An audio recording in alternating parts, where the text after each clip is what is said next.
Saudara, baru-baru ini polisi membongkar praktik dokter gadungan di Cikarang Selatan, Kabupaten Bekasi, Jawa Barat. Pelaku ditangkap setelah 5 tahun beraksi sebagai dokter gadungan. Bagaimana bisa pelaku menipu masyarakat selama bertahun-tahun? Ikuti penelusuran jurnalis Kompas TV Nanda Aprilia. Pelaku inisialnya ITB. Itu inisial sebagai dokter. Nama asli inisialnya SM. Sejauh ini sudah ada pasien yang Mas Ingwi obati, komplain nggak sih Mas? Belum ada.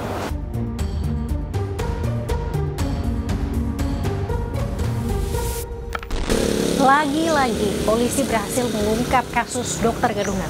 Kali ini seorang pria bernama Sunaryanto alias Ingwi Tito Bayu berhasil diamankan setelah ia mengaku sebagai seorang dokter dan membuka praktek klinik ilegal yang ia dirikan di wilayah Cikarang Selatan, Kabupaten Bekasi, Jawa Barat.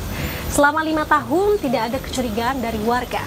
Bahkan pasiennya kini tidak sedikit yang menjadi pelanggannya. Lantas bagaimana sebenarnya pelaku menjalankan aksi kejahatannya ini? Ikuti penelusurannya bersama saya Nanda Aprilia dan juru kamera Bodan Wicaksono hanya di Kilas Siang.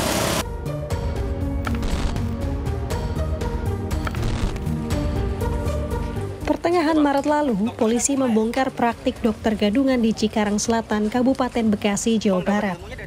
Ingwi Tito Bayu alias SNY telah 5 tahun menjalankan praktik dokter gadungan dan klinik ilegal.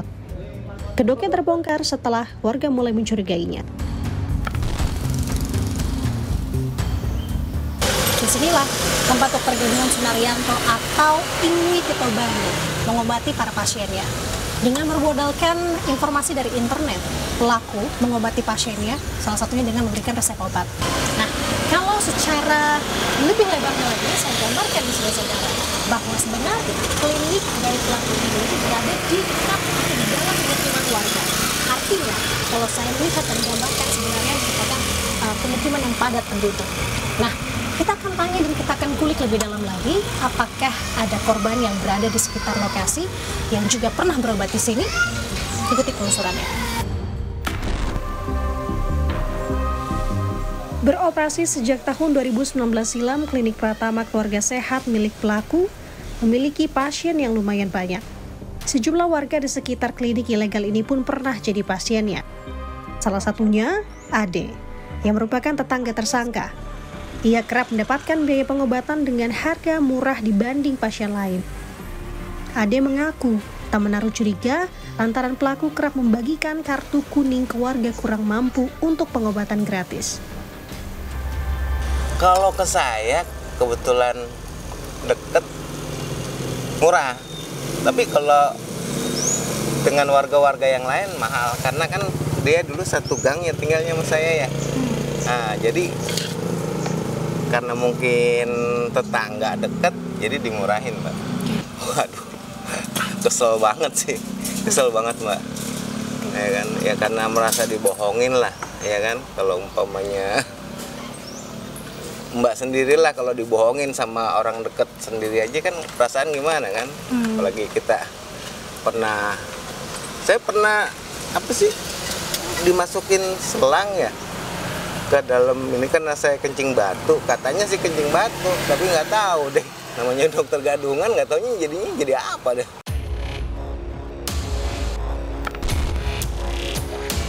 Berkat laporan warga, sepak terjang dokter gadungan Ingwi Tito Bayu berakhir. Polisi menggeledah kliniknya pada tanggal 15 Maret 2024 lalu, namun SNY tak bisa menunjukkan surat izin praktik serta surat tanda registrasi. Polisi menyita sejumlah barang bukti, di antaranya alat-alat kesehatan hingga buku hasil laboratorium. SNY telah ditetapkan sebagai tersangka. Kami sebelumnya pada hari Selasa tanggal 12 Maret 2024 kami menerima laporan dari warga terkait dengan adanya informasi keberadaan mengenai salah satu klinik Pratama di salah satu wilayah di Desa Ciantra, Kecamatan Cikarang Selatan, yang diduga di mana praktek klinik tersebut tidak memiliki izin dan bahkan dokter yang berpraktek di situ pun tidak memiliki STR sebagaimana yang harus dimiliki oleh para dokter.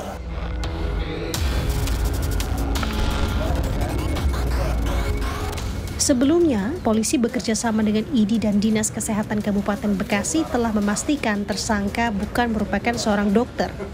Kliniknya pun terbukti ilegal. Demi meraup untung, SNY nekat menggunakan surat-surat palsu, termasuk identitas abal-abal. Dalam praktiknya, SNY memperkerjakan 2 karyawan.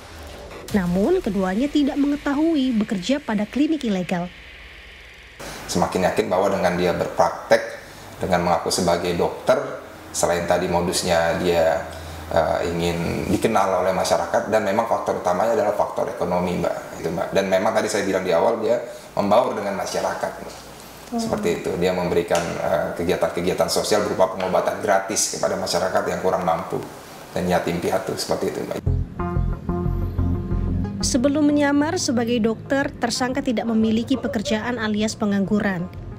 Lelaki 39 tahun ini tidak memiliki latar belakang pendidikan kedokteran. SNY merupakan lulusan SMK. Ya, tidak ada. Memang tidak ada basic kedokteran sama sekali. Yang bersangkutan bisa memberikan resep obat karena belajar dari temannya yang dulu mantri, ya, kemudian juga browsing dari internet, gitu, Mbak. Jadi seperti itu. Belajar secara otodidak. Diketahui tersangka mengaku sebagai dokter di media sosialnya sejak tahun 2016 silam. SNY hanya belajar secara otodidak, salah satunya dengan melihat potongan video di internet. Sejauh ini sudah ada pasien yang Mas ini diobati, komplain nggak sih, Mas? Belum ada. Belum ada. Sejauh ini mengobati memang berdasarkan hanya informasi dari internet, begitu, Mas? Salah satunya itu. Tersangka SNY telah menjalankan kejahatannya selama 5 tahun. Agar tak ada yang curiga, tersangka rutin mengadakan kegiatan sosial pengobatan gratis untuk warga. Sudah 5 tahun kan sebenarnya klinik ini dibuka sejak tahun 2019. Bisa sampai selama itu seperti apa sih, Mas, tanpa ketahuan kan? Ya, klinik kan ada buat membantu warga sekitar juga, buat pengobatan gratisnya, sama ya intinya buat sosial lah, buat di lingkungan.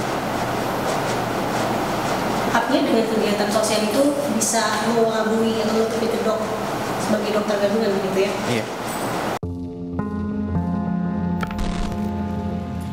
Praktik dokter gadungan di klinik ilegal berisiko tinggi. Nyawa pasien bisa jadi taruhan. Akibat perbuatannya, tersangka SNY dijerat pasal berlapis.